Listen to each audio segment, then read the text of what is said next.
এ বড় লোক আমার বাবারা, ক্ষমতা সম্পন্ন আমার বাবারা, এ বড় বড় শিক্ষিত আমার বাবারা, এ বড় বংশের আমার বাবারা, এই মাতুক বাড়ির সরদারি টাকার গরম, ক্ষমতার গরম কয়দিন চলবে? যে কয়দিন দুনিয়ার ভিতরে চক্ষু খোলা থাকবে, যেদিন ঘোষণা হবে তোমার বাড়ির পাশের মসজিদের মাইকে, বাড়িওয়ালা নাই রে বাড়ি, নাই রে দুনিয়াতে। আল্লাহ, আরে এমন ঘরে যাইতে হবে যেই ঘরে নাই বাতি, এমন ঘরে থাকতে হবে যেই ঘরে নাই সাথী। এ নাফরমান, কবরে নাফরমান কোন অবস্থায় থাকবে? আল্লাহর হাবিব বলেন, সমুদ্রের মধ্যে যদি কেউ পইরা যায়, সমুদ্রের তুফানে একবার তার মাথার নিচের দিকে নিয়ে যায়, আবার বাঁচার জন্য মাথা উপরের দিকে উঠায়, আবার তুফানে তার মাথা নিচে নিয়ে যায়, আবার বাঁচার জন্য মাথা উপরে উঠায়, আর উপরে বড় আশা নিয়ে ঢালো ঢালো তাকায়, আমাকে উপর থেকে একটু কেউ ধরেনি, ডোবে ওঠে ডোবে ওঠে। ও যে বিপদের মধ্যে আছে, নাফরমান কবরের ভিতরে এইভাবে থাকবে।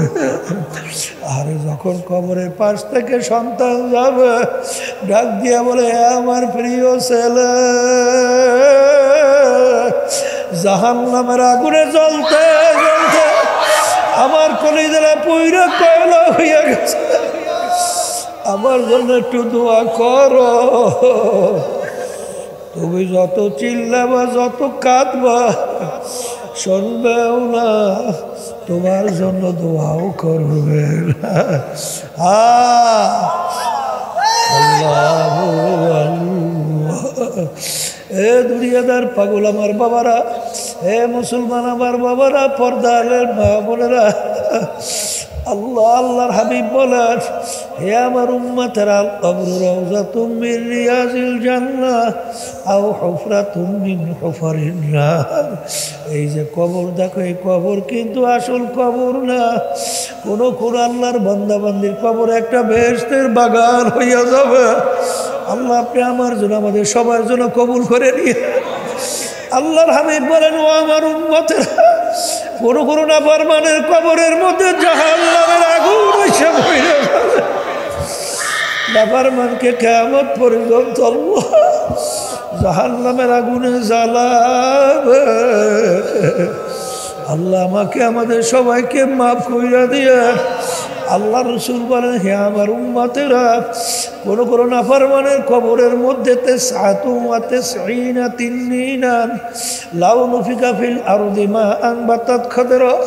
কোন নাফরমানের কবরের ভিতরে একটা না দুইটা না, বিষাক্ত 99টা সাপ জমা হইয়া যাবে। ওই সাপ কিয়ামত পর্যন্ত নাফরমানকে পেঁচাইয়া পেঁচাই ঠুকরাইতে থাকবে। ওই সাপকে এমন বিষধর হবে, জমিনের দিকে মুখ কইরা যদি ফুঁক দিত, কোনো গাছপালা তরুলতা মাথা জাগাতে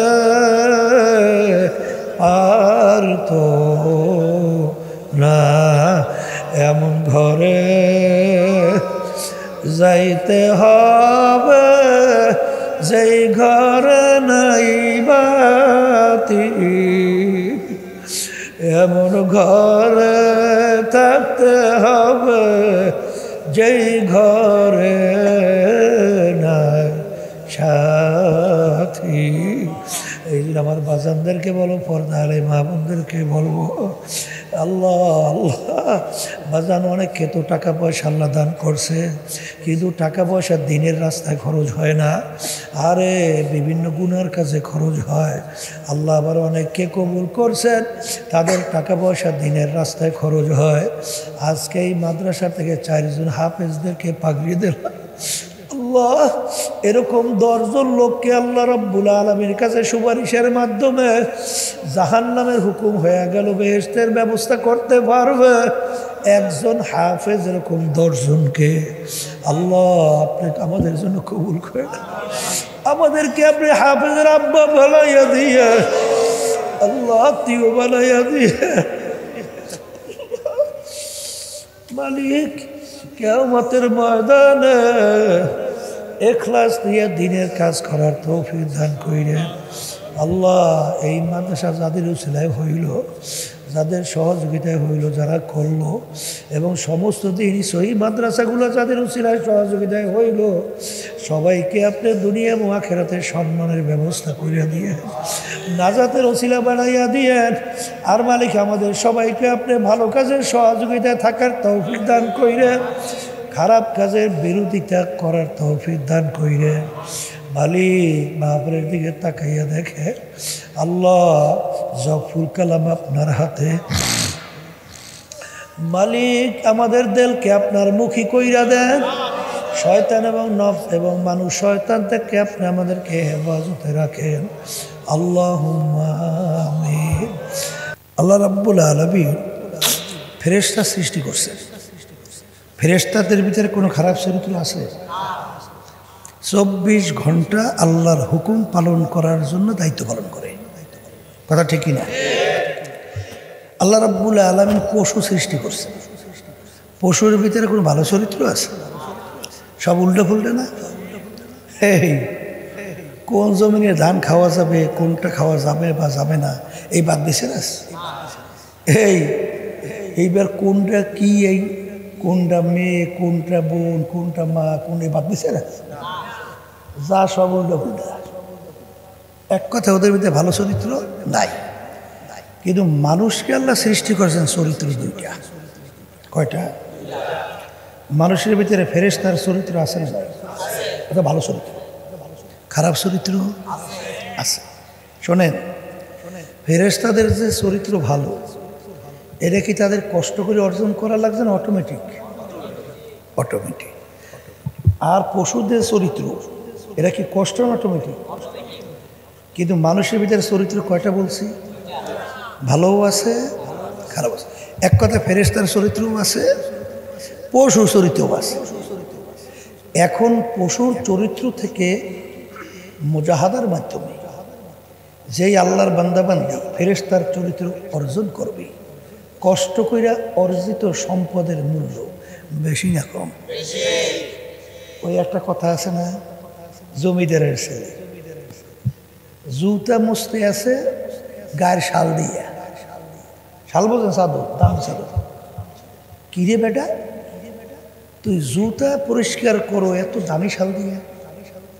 কলে ব্যাপার কি বুঝবেন না, ওই শালটা হইলে আমার বাপের টাকার কেনা। ওই শাল কিন্তু আমার পরিশ্রম করে টাকা অর্জন করা লাগেনি। আর এই জুতা জোড়া আমার কষ্ট করে টাকা অর্জন করিয়ে তারপর কেনা লাগছে। এখন এই জুতার ভিতরে ময়লা দেখলে ও আমি সহ্য করতে পারি না। এই জন্য কষ্ট করে অর্জিত জুতা ওইটা হেফাজতের জন্য এই বহু দামের শাল দিয়ে পৌঁছে। তাহলে কষ্ট করে অর্জন করা সম্ভব, তার মূল্য কি বেশি। তাই মানুষ পশুর চরিত্র বাদ দিয়া ফেরেশতার চরিত্র অবলম্বন করা অত সহজ না, বড় কঠিন। কথা ঠিক না ঠিক? এই কষ্ট করে যারা অর্জন করবে স্বাভাবিকভাবেই ফেরেশতার চেয়ে সম্মানিত হবে। কথা ঠিক কিনা? আর মানুষের মধ্যে ভালো চরিত্র ছিল থাকার পরেও সে ভালো চরিত্রটাকে গুরুত্ব না দিয়া খারাপ চরিত্র অর্জন করছে। কথা বোঝেন নাই? তাহলে ভালো চরিত্র থাকার পরও খারাপ চরিত্র। আর পশুর তো খারাপ চরিত্র ছাড়া ভালো চরিত্র ছিল না, এই জন্য পশুর চেয়েও খারাপ। কথা ঠিক কিনা? এখন আমার ভাইদেরকে বলবো, পর্দা আলে মা বোনদেরকে বলবো, শোনেন, আল্লাহ রাসূল সাল্লাল্লাহু আলাইহি ওয়াসাল্লাম এক যুদ্ধের থেকে আসার পরে সাহাবায়ে কেরামদেরকে বলতেছেন, হে আমার সাহাবারা, রজানা মিন জিহাদিল আসগরি ইলা জিহাদিল আকবার, আমরা ছোট যুদ্ধের থেকে বড় যুদ্ধের দিকে রওনা করলাম। সাহাবাকের আশ্চর্য হয়ে এখন আবার কোন বড় যুদ্ধ, এখন মাত্র যুদ্ধ করে আসলাম, আমাদের কত লোক শাহাদাত বরণ করছে, আমরা ওদেরকে অনেকে দুনিয়া থেকে বিদায় নিয়ে জাহান্নামে পাঠাই দিয়েছি ভিতরে, এর চেয়ে আবার বড় যুদ্ধ কোনটা? আল্লাহ রসুল সাল্লাল্লাহু আলাইহি ওয়াসাল্লাম বলেন, নফসের সঙ্গে জিহাদ করা এর চেয়ে বড় যুদ্ধ। কথা ঠিক কিনা? এর কারণ আছে না? শত্রু আপনি দেখতেছেন, আপনাকে শত্রু দেখে দেখে দেখে যুদ্ধ করে, দেখে দেখে শত্রুর আক্রমণ থেকে বাঁচে। আর নফস এমন এক শত্রু, ও দেখা যায় না, গোপন। তার গোপন শত্রু প্রকাশের শত্রু হচ্ছে কঠিন। কথা ঠিক?